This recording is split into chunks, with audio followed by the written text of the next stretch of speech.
Hello to all of you beautiful people of the internet, however you're watching, wherever you're watching, whoever or whomever you are watching with. We appreciate it. This is The Sweat, by the way. Yeah, he's Emerson. I'm Jessie. We're going to help you out with the DFS side of things, the sports betting side of things, baseball, golf, and football tonight. But let's start on the diamond with these three DK Live's Julian Edlow, James McCool, and Gary and Thorne. Gentlemen, a 9-game main slate. This is MLB high or low. So are the following totals set too high or too low? Mets Phillies, that game total, 10.5. Too high, too low? What do you think, Jules? Yeah, I think it's a little bit too high, but this game is a real stay away spot for me. I know it was 11 earlier in the day, so it looks like we've been getting some action on the under to drive it down to 10.5. I understand why people like the over in this game. The Phillies offense has been really hot. We got 20 runs in the first game of the series. We got 12 runs last night in the second game of the series. Both bullpens have been terribly, specifically the Mets. But in this one, Vargas has been a lot better than people give him credit for in recent outings, which is the main reason that I would lean under here. But with the whole media blow-up he just had and how bad the Mets bullpen is, it's really foggy, and that just has me as more of a stay-away spot here, but I would definitely lean with the under. All right, Gary, and which way you lean? And the totals hit the over in 11 of the Mets' last 15 games. Yeah, like Julian said, it's a massive number, and that complicates things a little bit, but I'm going to say it's a little too low. Julian really focused in on how bad the Mets bullpen has been. If we want to just go by pretty baseline statistics, the Phillies have had the worst bullpen in baseball in the month of June. Not only have they given up the most home runs per 9, well over 2, they also have the worst FIP, way over 5.8 runs. So I just feel like that combination with the sort of high variance mystery that is Jason Vargas, although he's still Jason Vargas, and then Nick Pivetta, who, if we want to talk about variance, he is one of the higher variance pitchers we have in the league right now, but he's given up more than 2 home runs per 9 in his starts between a AAA demotion. So I just think there's a lot of reasons this game goes over. Again, it's a huge total, but I'm inclined to think it does get there. Okay, James, I just did some math on my calculator. The Mets are averaging 4.79 runs per game this season. Philly averaging 4.81. If you add that up, that's 9.6. That's under 10.5. Which way are you going on this? Yeah, I'm going to take the over on this one. And a lot of it is from what Julian had said. When we talk about both of these teams, they combined for 20 runs in the first one. And I think that's well within the range of outcomes here. We have 2 pitchers on the mound. Julian mentioned that Vargas has been better this month for sure by the surface stats. He hasn't given up very many home runs. But he's still got a 4.92 SIERA. He's still only getting to 2 strikes in the count 43% of the time. He's still not really striking people out. And this is 2 bad bullpens in probably the best park on the slate. So when you put all that stuff together, I don't have any problem taking the over here. I think the Phillies are one of the best stacks in DFS tonight. And then the Mets up against Pivetta. Pavetta's got upside. He's got strikeout upside, but he's still somebody that's going to give up home runs. He gives up a lot of hard contact and gives up a lot of fly balls. So with these 2 teams, I think there's a lot of power here, and both bullpens are bad. You get Park. I'll take the over. All right, guys, Marlins run total against Patrick Corbin and the Nats is 3.5. Where are you going here, Gary? And if you recall, back in May, he had quite the game against these guys. Yeah, something that the Marlins do, aside from just their overall struggles against left-handed pitching, which is, pretty obvious, Corbin runs into these really, really smash spots every now and again where there's just a team that really suits his specific skill set. And Corbin is a guy who, with that slider, really pitches outside of the strike zone. He has the 3rd lowest qualified zone rate in all of baseball. So he needs teams that are aggressive, swing happy, and generally don't make a lot of contact on those swings. And if you look at the Marlins so far in June, they have the 2nd highest chase rate in all of baseball, the 4th highest swinging strike rate in all of baseball, and the 2nd lowest walk rate in all of baseball. Those are things that just really mesh well with Corbin's sensibilities. I understand that the Nationals bullpen is probably one of the reasons why this number is as high as it is, but I'm going to say this is too high for the Marlins. James, what do you think? Corbin hasn't been looking so good since around May, and it sounds like he might be in a smash spot, though. Yeah, this is kind of a hard game for me because Corbin, on top of what Garion said, not only is he somebody that kind of has to rely on batters to be bad in order for him to find success, but when hitters are making contact with him, they're making really good contact, and they're actually making the best contact against him on this slate, according to my numbers, just ahead of Nick Pivetta, who's the second worst, or Dallas Kitchell, who's the second worst after one start. So, when you combine those two things, and I have a high adjusted home run rate for him, the Marlins suck for sure. And he should be able to find success, but 3.5, I would just stay away from this one. I think it can go either way. And the Marlins, if you're looking for cheap plays in DFS, they're probably in a pretty decent spot here with how hard Corbin gives up hits. So I'm going to stay away from it. I would lean the under, but it's a really hard one for me. Jules, what do you think about this one? I mean, does Patrick Corbin just need a bunch of players who are going to be swinging hard out there? Yeah, it's a really tough spot, like the guys said, because it's such a low number. The Marlins have had a lot of 2.5 and 3.5 team totals this season that people have passed on because their lineup stinks so much, but they've gone past it. The Marlins have scored 5+ runs in 4 of their last 7 games, so they're capable. Now, is the matchup good? No. I mean, Corbin had that complete game shutout against them earlier this year, so that's not very encouraging. Kind of the same as James. I would probably stay away from the team total here because I guess you never know what that Nationals bullpen could do. And I would probably focus more on the first 5 innings. The total for the first 5 innings is 4 runs. I think Corbin can get out to a really good start against the lowly Marlins. And then Zach Gallen has been really good as a rookie for the Marlins. He could catch this Nationals offense off guard. And then later in the game, who really knows what could happen here with these bullpens. So I really like focusing, if we want to talk totals here, on the first 5 innings. James, Braves and Cubs, couple National League division leaders currently, giving us a 9.5 total. Do you think that's too high or too low? I think that it is probably too high just because, Kitchell came out and he didn't pitch well in that first start. A 4.93 Sierra off of it. He didn't get a lot of strikes. He didn't get a lot of strikeouts, but that's always been who Kitchell has been. The problem was that he wasn't able to induce the regular ground ball rate. He's always been somebody who had just around or above a 50% ground ball rate when he was on the mound. So that's a little bit concerning with him. I don't think that I'm ready to say that he's going to be somebody who's going to give a lot of runs, but up against this Cubs team, they have a low expected WOBA rate for this lineup. They have a high strikeout rate. So I think that it's probably a little bit too high in terms of the Cubs and the Braves. Braves can get to anybody, but Yu Darvish has been really good over the last month. He's kind of solved those walk issues, and he's playing around more in the zone, and he's kind of gotten his control back, and now he's striking people out like he used to do. So I think that it's a little bit too high. I could see it going over, but I definitely prefer the under.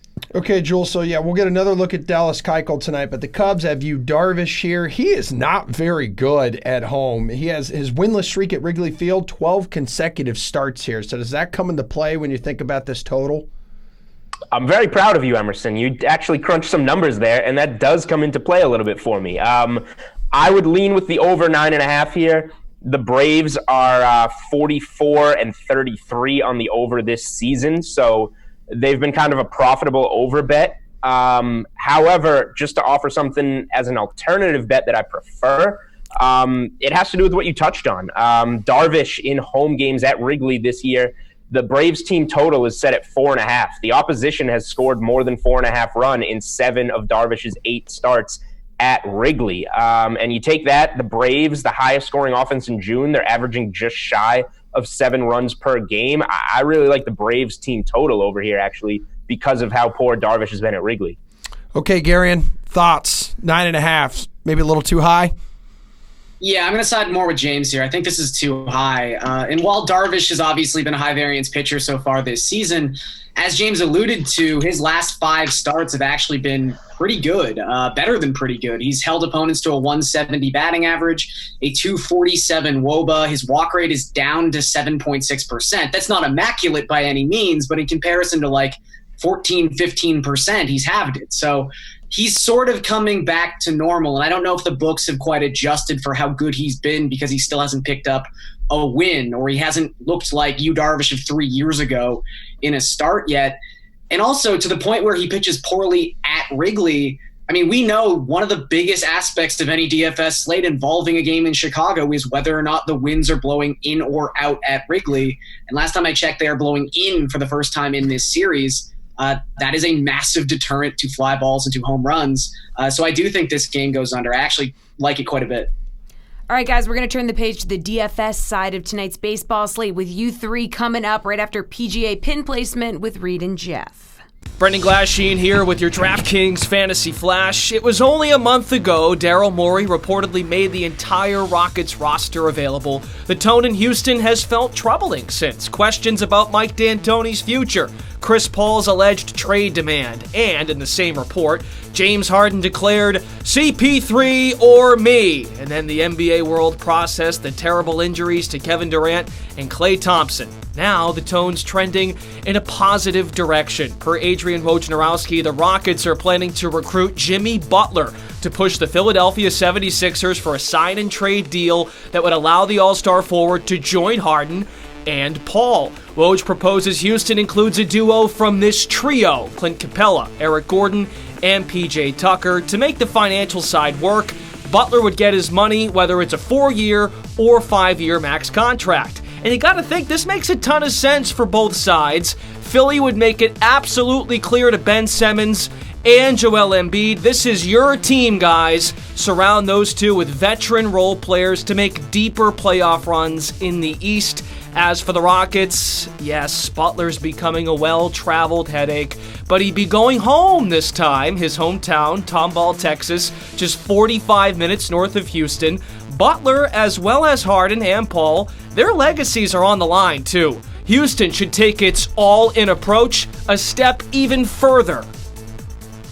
Our golf guys are here. Why?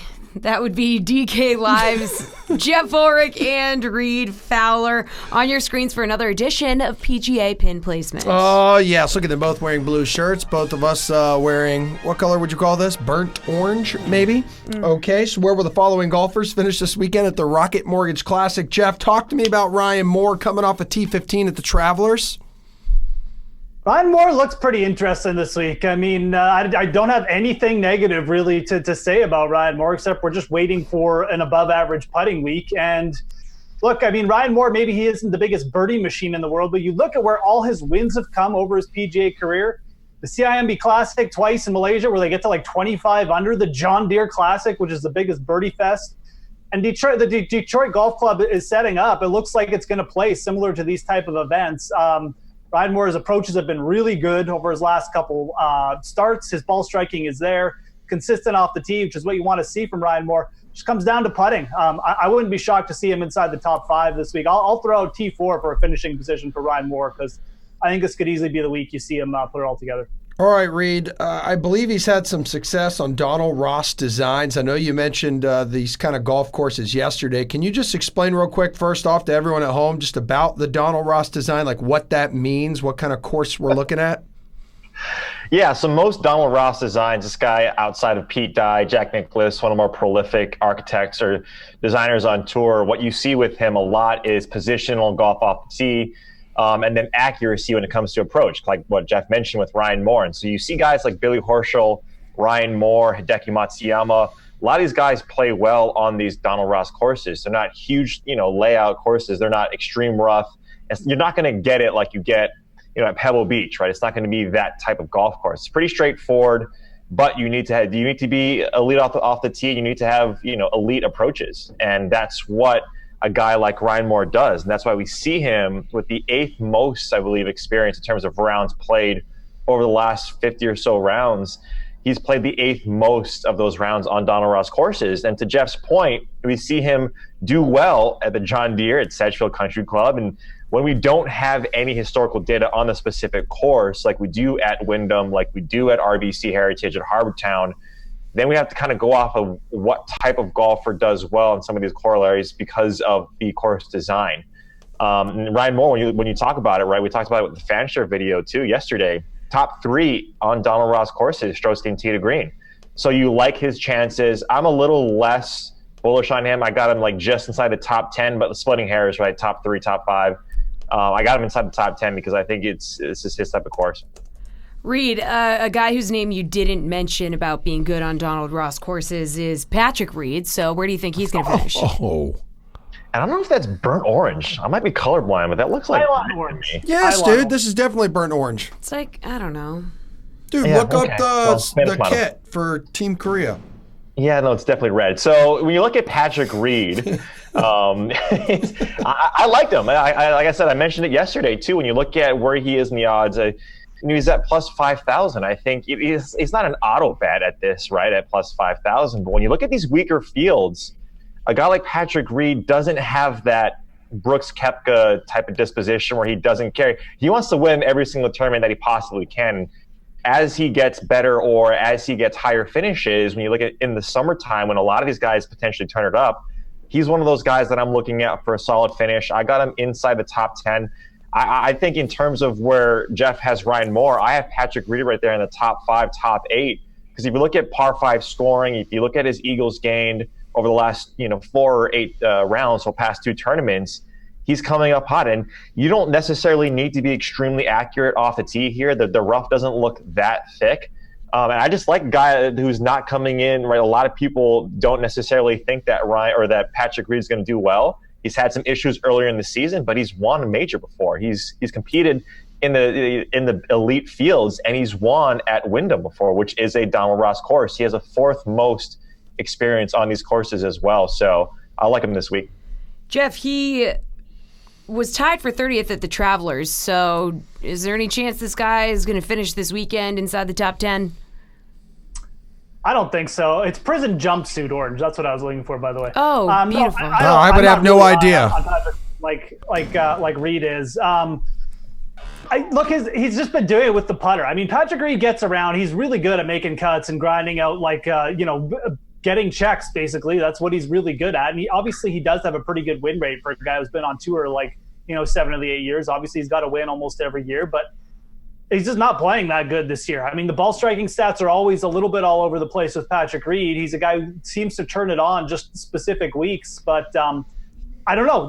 He just seems to be doing it all with the putter right now. Not really that great a ball striking week at the Travelers. Again, just was a little bit above average in putting. And I know you're going to have to make birdies at this event, but I just don't see it with Patrick Reed right now. It feels like he's been fighting the ball striking all year. I have no reason to think he's just going to walk in here and all of a sudden waltz to a minus 22. We haven't seen any really low rounds from him coming in. He's not trending in ball striking. I'll just throw out another grinded out make cut for Patrick Reed and say he finishes T30. I'm not expecting anything else. All right, Jeff, what about Joaquin Niemann here, coming off a career best tying T5 at the Travelers? Yeah, Joaquin Niemann feels like a bit of a trap this week, and it's a bit of a change in mentality this week. You're going to have to rack up a lot of birdies, and Niemann's birdie rate actually isn't that good. I mean, people like to, obviously he's an exciting young player, but he not that great a par 5 scorer. He still has trouble just getting around, sometimes just taking the easy birdie, so to speak. His ball striking was pretty good last week, but really he's just been putting better. So we know putting is one of those things that can come and go really quick. But look, this is a really good young player, and I'm not saying you need to outright fade him, but I do think he's going to be a little bit popular this week, and I'm kind of expecting maybe a little bit of regression. I'm going to throw out a T40. I won't be shocked if he finishes T5. I think he's got a pretty wide range this week, but I'm going to say he regresses in T40. Reed, do you agree with Jeff here? You kind of feel like he's setting himself up to be a trap play? It's the guy who was kind of leaking oil for about a month and a half. I think he missed 3 out of 4 cuts dating back to May and April. Yeah, if you're paying attention to Ulrich, you have to really kind of, it sparks between the weeds here and say he wants guys. Yesterday he said he wants guys who have hot putters coming into this week. Yep. All of a sudden he's saying that, well, Patrick Reed is gaining strokes putting, but I don't really like him. So I think it's more of a me problem. Make up your mind, Ulrich.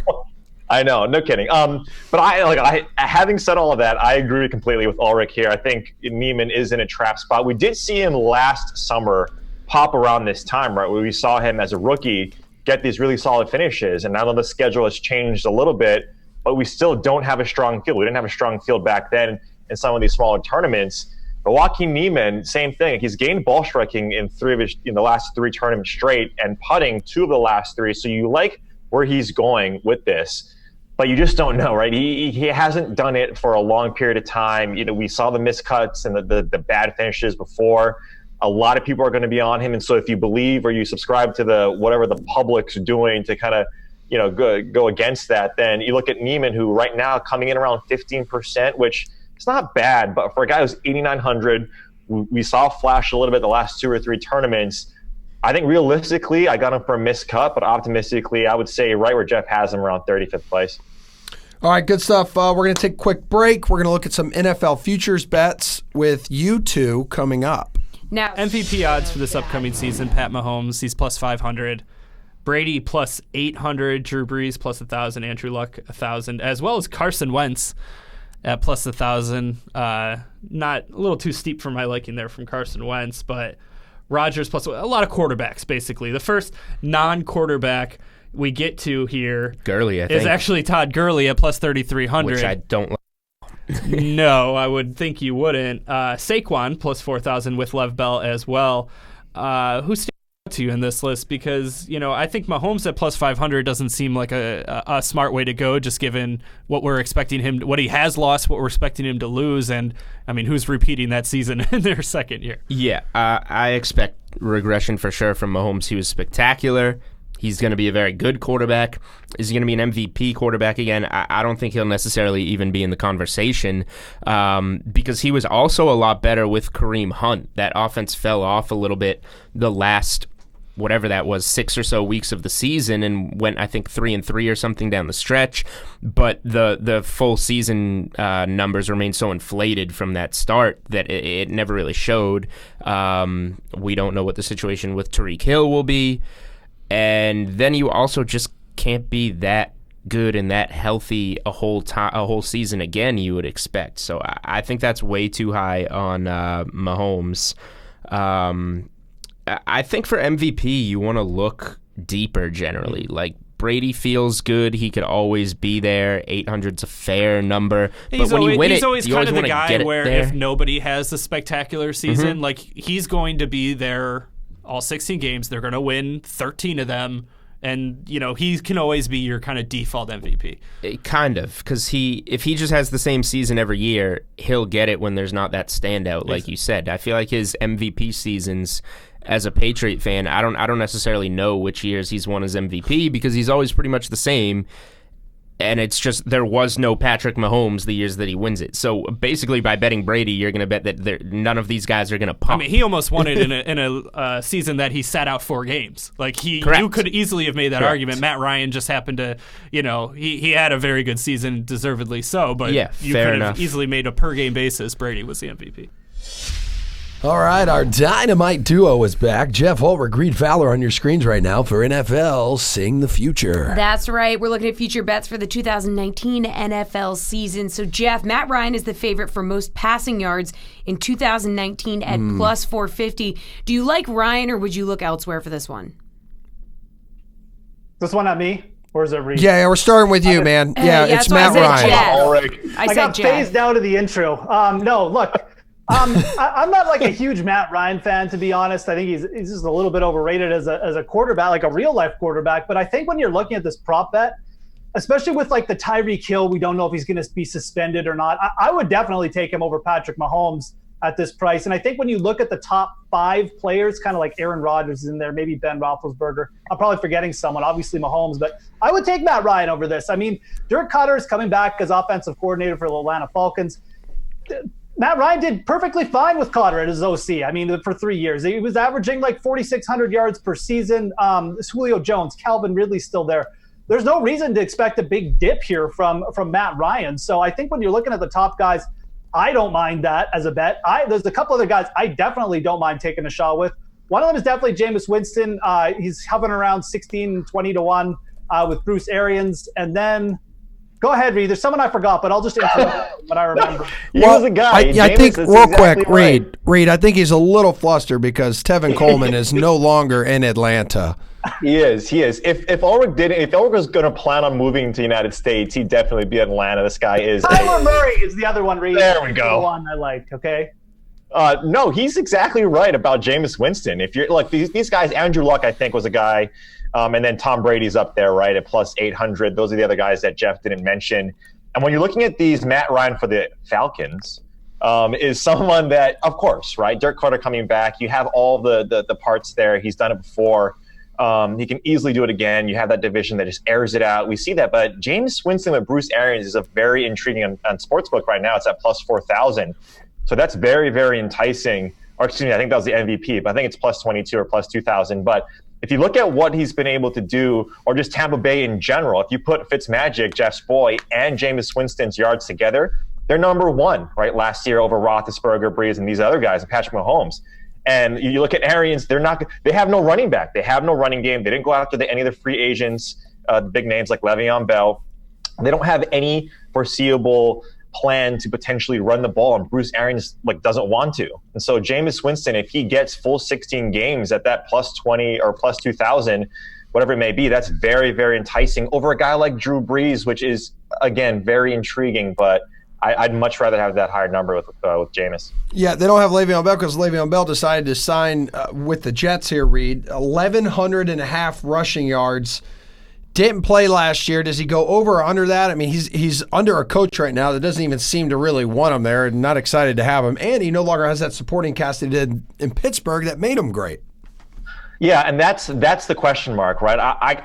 I want to say over just because when you look at what the Jets should do, is they should feature this guy 25, 26 touches per game. They're not going to. There's no way. Adam Gase is not going to do that. He's never featured a single back. Now, he's had a couple when he was in Miami, but now when you only have one, and Trenton Cannon and some of these other guys aren't going to vulture away touches, you have Lev Bell, who should get the bulk, should get the lion's share, but he had a really good offensive line in Pittsburgh. He always had a really good offensive line in 2017 when he had all these yards. A lot of that, again, came from, total yards. So if this was like a prop that said 1,500 or even more of total yards, probably more, obviously, because he's one of the better receivers out of the backfield, I would be more intrigued. It's just you don't know what the offensive line. I know they got Kelechi Osemele, I believe, from the Raiders. So they're bulking it up, but still, Robbie Anderson is not an Antonio Brown counterpart. He's not the same thing. So I'm going to say under here in terms of the rush yards. Yeah, and Jeff, I mean, the Jets are on the rise. I kind of get it. You can make an argument for that with Sam Darnold, but, this guy's a year older now, has to get back into game shape. I mean, what are the chances he's a lesser version of himself than we saw prior to 2018? Look, the only way, in my opinion, Le'Veon Bell is getting over 1,100 rushing yards is if he just gets the volume. He's got to get over 25 carries a game. And Reed mentioned it. Adam Gase has never done that in his head coaching career. He had Jay Ajayi, and he traded him out of there so he could rotate more running backs. And he gave Kenyon Drake, who was clearly the superior player in the backfield the last couple of years. He used him sparsely. So, no, I don't think you're going to see a big workload from Le'Veon Bell. And like you mentioned, Emerson, this guy's getting up there in age a bit. He's now coming to a team who was bottom 6 in points scored, and a coach who ran the team, who ran the fewest plays last year in the Miami Dolphins. It all adds up to just bad news, quite frankly, for Le'Veon Bell. I don't like him for fantasy purposes. I definitely don't like him for any of these over props. I actually think the under here is a pretty damn solid play if you're thinking about going anywhere on Le'Veon Bell. So give me the under for 1,100 yards for sure. What a bounce back from Ulrich. Last segment he was flustered. That was succinct. I set you up last time about Jameis Winston. That was great. Yeah, exactly. Nailed it. All right, let's look at most receiving yards in 2019. Travis Kelce is tied for 13th best odds in the category at plus 3,300, but those are the best odds of any tight end.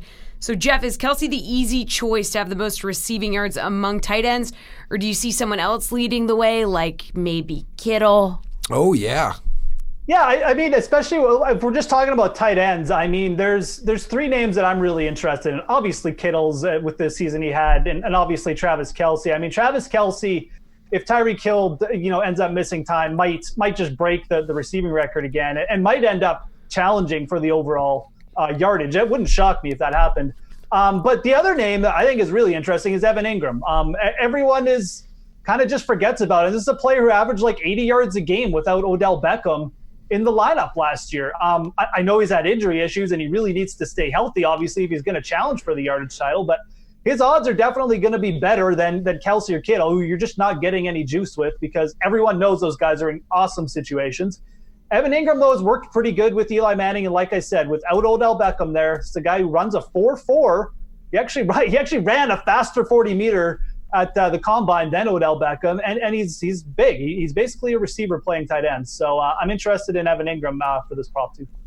Reed, I mean, Kelsey's playing with a guy who, likes to distribute the ball. So do you think he could be the one to lead the way here? Yeah, when you look at over the last, 3 or 4 years, it's been him and Gronk, 1 and 2, switching off, right? And so when you don't have Gronk anymore, who really was deteriorating towards the end of his career, he is the odds-on favorite to get the most yards. And if we're talking just, holistically about Travis Kelce, there's an argument to take him in the first round in redraft leagues if you're in a 14-team league for fantasy football. But going back to the question, I think so. I think Zach Ertz is someone that is enticing when you have Carson Wentz hopefully being healthy for the entire season. He hones in on him. You have a lot of parts there, and Doug Peterson clearly likes to distribute the ball amongst his 45 running backs and a few other receivers there. But Greg Olsen, someone that was always in that top 3 consideration. Obviously, he was a little bit healthier earlier in the season. But I'm going back to this Tampa Bay team. If O.J. Howard or one of these guys, and Cam Brate, who knows what this tight end situation is going to be, I think it's a huge long shot. I really like that Evan Ingram call. But when you look at Travis Kelce and you look at these other guys, you want to get these offenses that will be coming back, especially tight end. Tight end's a barren wasteland. So these top 2 or 3 guys, or even Jared Cook too, right? Let's name all the tight ends. He has the potential for getting the most yards. But Travis Kelce, Jeffrey, just throwing out every player now. I know. Wow.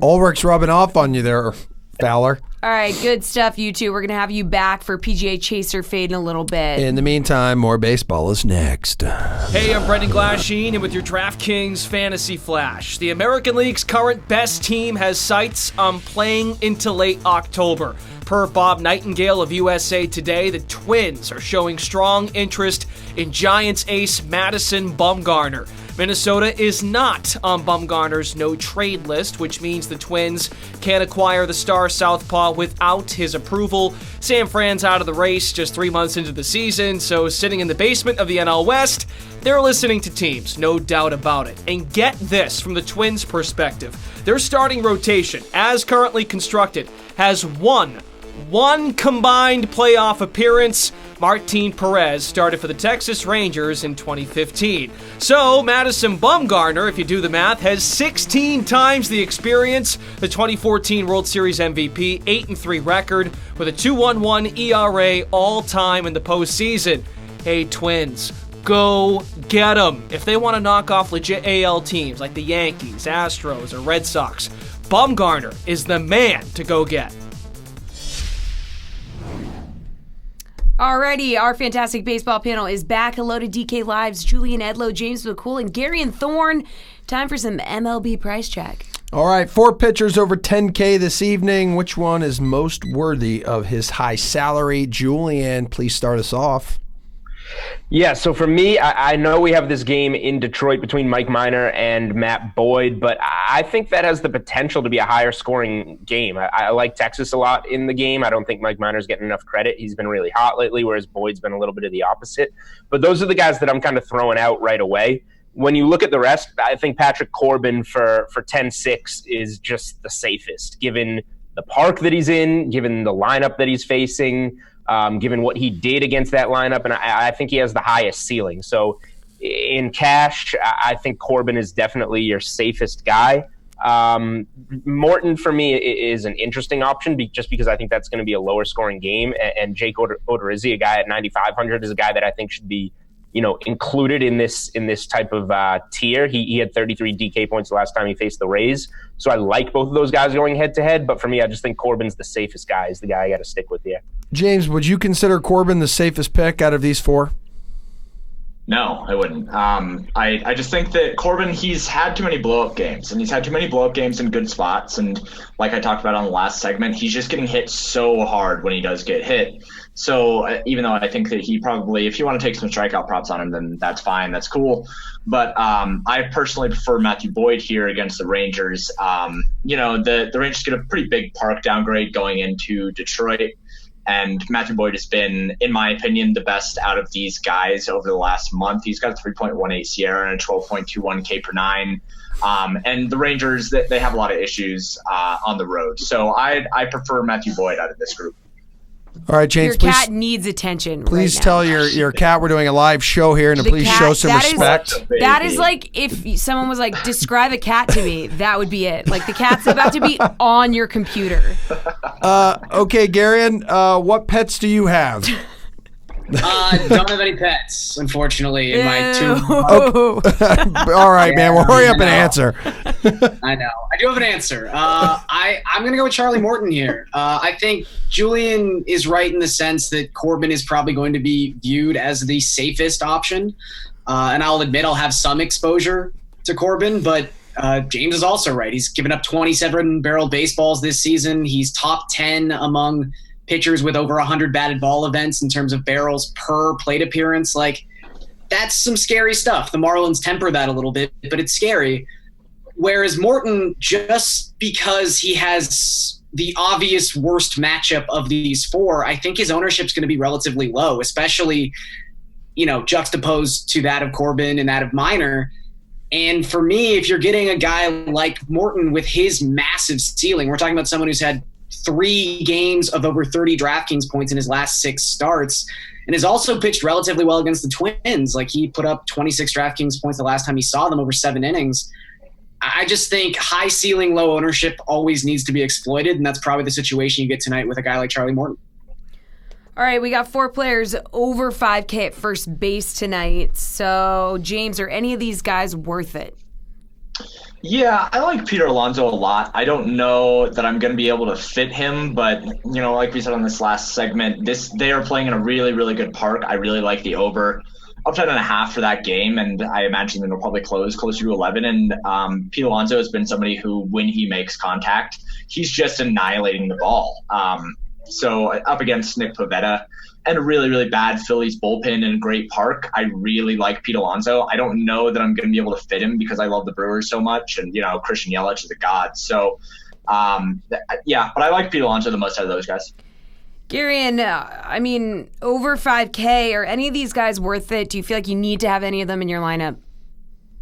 I don't know if you need to have Alonso, but I've certainly fit him into a couple lineups because, like James said, to echo his point, I don't think there's a bad matchup that Pete Alonso finds himself in tonight. You've got Nick Pivetta, who's given up a 4.12 WOBA to right-handed batters, 2.7 home runs per 9 to right-handed batters. And then that Philadelphia bullpen is atrocious. And there's always a chance they bring out a left-handed pitcher to face Pete Alonso, which is bad news. So I just think that looking at these guys, he's so far and away the highest ceiling and probably just hottest hitter of this bunch. He's got a 195 WRC plus in the month of June.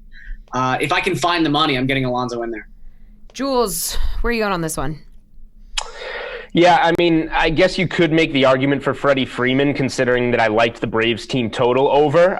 He's in the opposite hand matchup against Darvish, and we can maybe Darvish reverts a little bit at Wrigley Field, where he has been kind of bad. But I would have to say my top choice here, if I'm going to spend all the way up at first base, I have to agree with the guys. Pete Alonso is the best call against Nick Pivetta. I don't really have much to add on top of what the guys said. You look through his game log. I believe it's 5 of his last 8 that he's in double figures. 3 of them over 20 DK points. He has that 39 DK point game in there. So he's got a really high ceiling. He's hitting the ball really well. He's in a great matchup. He's in a great ballpark for that matchup. He's the clear-cut guy here, I would say. All right, over on the other corner, where can you find the most value at third base here, Garion? I was just reading your cheat sheet. Is it big old Tommy?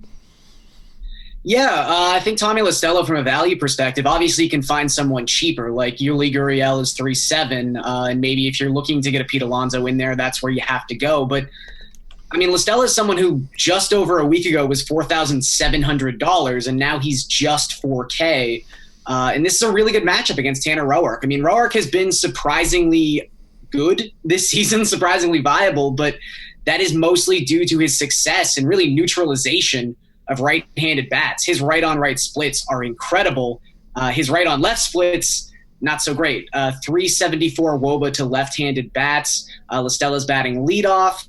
He's someone who even, it's the power numbers have tapered off a little bit from where they were in May, but he's still got like a 47.7% hard contact rate against right-handed pitching in the month of June. I just don't think enough has changed to warrant that $700 drop, so I'd be looking to take advantage. All right, Jules, who do you like? Garion just gave us a couple guys, 4K, 3,700. Yeah, I mean, I like both of these guys' picks a lot. I guess I just went a little bit deeper into the bargain bin with Jung Ho Kang. He's not having the best season. He's hitting only 145 for average, but he does have 5 home runs, 14 RBIs. He's not an everyday guy, and he is in the lineup today, batting 8th. I'll admit, when I made the pick, I was hoping he would be a little higher, maybe 6th in the lineup. But I still think you're getting decent value here on a guy that's in the lineup in an AL park, in an opposite hand matchup. You just don't find guys in this decent of a spot this cheap too often. So while I don't think he's a must-play guy or anything, I do think he's solid value if you want to find a way. If you're rostering like Corbin and Alonso, you obviously need salary saver, and this is a spot that you can find it. All right, James, need some value at the hot corner here, kid. Yeah. So I'll go with Michael Franco for the Phillies. I really believe in attacking Jason Vargas here, especially because recency bias is probably going to have some people off of him when they shouldn't. He's still a really bad pitcher. He's been a really bad pitcher for a long time. So going up against this Phillies team in a great park, I don't mind backing Michael Franco. 3,500, it's going to get you a 6.7% expected home run per plate appearance. He's got a 527 X-slugging percentage in this split. And he's coming off of 44 DraftKings points over the last 2 games, one with 28 in the first game of the series. So, I really think this game is one of the spots to game stack, and getting Michael Franco at 3,500 is a really cheap spot to get a home run hitter. Alrighty, you three will be back to close the show. Golf is next, and right now is Pat Mayo. So if we go above the $10,000 range, Dustin Johnson is the best player in this field. He is the highest priced player in this field. He's $12,000. It's $800 more than Ricky Fowler. It's $1,100 more than Gary Woodland coming off the U.S. Open win. And it's almost $2,000 more than Hideki Matsuyama, who comes in at 10-2. Those are the 4 guys above the $10,000 barrier. And when I'm looking at the early ownership calculations, it looks like Ricky is going to come in at the lowest ownership. I thought people might overlook Hideki, but that price break is just too strong that he might come in as the highest owned player on the slate. But the hot take that I had earlier is if I play 20 lineups, I'm highly considering just playing Dustin in all 20. I don't disagree. So 12,000 is basically the max that we can see on DraftKings, even though, and Pat, you might know this better than I do. I think DJ's like 5 or 6 to 1 to win this event, right? Something he's like 6 to 1 as of yesterday. I haven't checked today.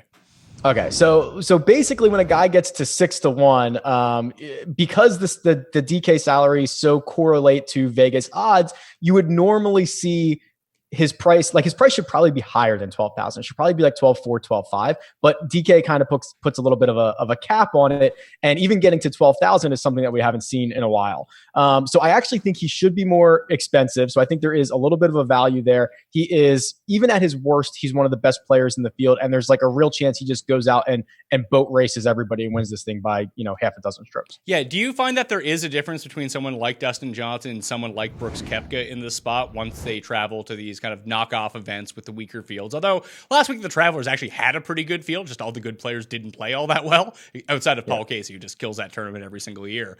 But in terms of Dustin, like we've seen him go to these spots and win these tournaments at 6 to 1 and blow the field out. So I have a lot more confidence in DJ in a tournament like this than I would with Brooks. Yeah, I mean, Brooks has basically told us that, right? Like he has kind of told us he is major hunting and he's going to show up. And it's hard to tell if he cares at a U.S. Open or at a British Open because he always has the same look on his face. But he has almost just straight up told us he's out here to rack up majors. And Dustin's not really that way. Dustin just kind of shows up, does his thing, bombs it, hits his wedge to a couple feet. And if he makes his putts, which he didn't last week. If he makes his putts, he'll be in contention. Yeah, that's also the big thing too. He lost, the 3rd most strokes of any tournament of his career at the U.S. Open putting. Like that's just not typical of Dustin Johnson. And I wanted to get you to weigh in on this a little bit too, because I talked a bit about it with Feinberg yesterday. I wrote it up in my column. If people want to check it out on DKPlaybook.com, like that just seems high variance. Like he was top 10 tee to green at the U.S. Open and finished outside the top 25, which is kind of shocking for Dustin Johnson. He putts average that week. He's inside the top 10. So at a tournament like this, if he continues to go with that tee to green game, I think he can really lap the field here. Alrighty, Jessie and Emerson back here on the sweat, and so are Jeff Ulrich and Reed T. Fowler. We're talking golf, guys. We're looking at some DK Sportsbook odds ahead of the Rocket Mortgage Classic. Rocket Mortgage Classic. Rocket Mortgage We've Classic. been practicing. Okay, one bet you can find on the DK Sportsbook is the straight forecast. So picking the top 2 finishers, you can get Ricky Fowler as winner with Dustin Johnson as runner-up, or DJ winner with Ricky as the runner-up at equals plus 6,600 odds. So chase or fade that Fowler and DJ will be the top 2 combo at the end of this tournament, Jeff. Yeah, I'll fade this. I mean, look, I never take these forecasts. I mean, it's so hard. It's hard enough to predict a winner for a golf tournament, let alone predict the guy who finishes first and exactly in second. I mean, Ricky Fowler could play great all week. Dustin could be winning, and then Fowler bogeys the last, only finishes T3 instead of T2, and you lose your bet. So I'll fade this all the way. I mean, look, it would not shock me at all if both of these guys finished inside the top 10 this week, especially given the weak field. Neither one of them are in absolutely crap form or anything like that. So I think it makes sense that both these guys have good weeks. But as far as finishing 1-2, it's not really a bet I want to make ever. So. Reed, do you agree? Are you staying away from this just because it's basically impossible to predict 2 people who are going to be in the top 2? Yeah, I like how Emerson, when he has this standing, like he just gets closer and closer to it as like it makes a difference. I appreciate that. Yeah, there it is. And that's the reason why I bring that up, is because Jeff's exactly right. This is a fool's errand. Try and predict the top 1 and 2. And I will say this: it's happened a few times this season, right, where we had at WDC Mexico, DJ finished first, Rory second. The PGA Championship, Brooks and then DJ finished 1 and 2. And I believe at Augusta, when Tiger and DJ, or so, I forget who was in that number 2 spot there at Augusta. But obviously, with that trend, is these are really good tournaments. These are the top brass getting up for these really good tournaments and these strong fields. Not this one, right? Anyone could win this. We talk about it all the time, that throughout this week that there's some of these long shots that have a good chance, these secondary guys, these tertiary players that have a better shot because the field is so, top heavy with these top 3 or 4 guys. You get someone in like a Ches Reavie, for instance, or Rory Sabatini, which have a small chance of winning, but could easily take that second spot. So Jeff's right here. Don't waste your time with this plus 6,600. It's already hard enough to pick one. You just mentioned last week's winner, Ches Reavie here. So he's plus 3,300 to be the leader after the first round. Reed, chase or fade that he kind of rides the wave here of this Travelers Championship to a strong Thursday in Detroit? Fade. Ches, I will say this about Ches. He does go on these runs here where we see him do extremely well for a couple of tournaments, 2 or 3. Now, that could be because it's the West Coast swing where he always starts off pretty hot. He lives in Arizona, so the waste management right around there is really when we see him do well. But at this number, at plus 3,300, I don't think Ches is a bad play. I just think there's better value out there. You have Seb Straka plus 9,000. You have Sam Burns plus 9,000. I believe Seb Straka goes out early. And I like attacking these guys who have early tee time before everything starts, before the other guys get to sort of ruin the greens. I look at those guys, especially now in this course where you have 4 par 5s. These guys come in ranked top 10, top 15 in strokes gained par 5. Eagles gained over the last 6 tournaments. I'd rather get that value as opposed to Ches at plus 33, which I don't think is much. Okay, Jeff, and I remember Reed mentioning earlier how important it is on these Donald Ross courses to find the fairway off the tee box. This guy is number 1 on tour right now in fairways hit. So, do you think he can put it together on Thursday and lead after the first round plus 3,300? I mean, I wouldn't be shocked if he started off with a good round. I mean, it maybe showed some fatigue over the weekend. I still don't like this price enough to actually bet him as a first round leader. I mean, you have to remember, like Ches Reavie, usually, even in weaker field events, he usually goes off at like 60, 70 to 1. So if you're paying the absolute premium for Ches Reavie this week, it's generally not a good idea. It's like buying a stock at the very top right before it sort of crumbles or something. It's just, you're not getting good value in any of the markets with Ches Reavie this week. I don't mind him more as like a showdown play in fantasy. I mean, like a first round showdown play, ride that momentum. But I think plus 3,300, again, first round leader market, it's a little bit more variable. We see some poorer players often pop up in this market. So I think going with bigger odds is better. Again, I kind of like Ches for fantasy purposes this week. He might actually be a little bit lower on than some of those other players in his range, but not for me for the first round leader odds. All right, well, I hope I don't butcher this name, but Victor Hovland has the best odds in the top European player category at plus 300. You're not a pop star, okay? Relax. Hey. He wishes he was. He just played his first tournament as a pro last week. So, Jeff, Chaser Fade, he has the best shot to be the top European on the leaderboard. I'm just trying to picture Emerson as a pop star now. Shirtless. I would never perform with a shirt on. What that would actually entail, I don't know what kind of songs we get. But look, Hovland he's still the young stud on tour. I think people are going to try and ride the momentum. As far as top European market, though, this week, I think there's a couple guys with bigger odds there that interest me a lot more. And I mentioned one yesterday on the show, Steven Jaeger. Made his last couple cuts. Ball striking is improving. He's a player who can definitely get hot. And Sepp Straka, he's up there on the board there, plus 650. He played really well at the U.S. Open. Another good young player. All it takes is for one of these players to get hot this week, because this market is pretty much, it's full of like players with question marks outside of maybe Rory Sabatini. But I like Straka and Jaeger at those longer odds. I think both these players are trending in the right direction, and you're getting way better value, especially with Jaeger. So no Hovland for me in the top Euro market. Reed, what do you think? Also, I think that could be Victor Hovland on Jeff's whiteboard behind him in the rocket ship. No, that's my lock of the week. We'll get to that. Okay, sorry. Next question.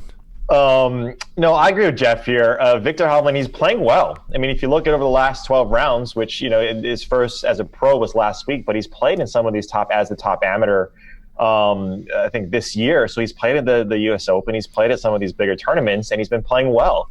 He has that weird hitch in his swing, so it's kind of weird to watch him swing. But as a top Euro, we've talked about it before. I mean, Rory Sabatini is the guy for me.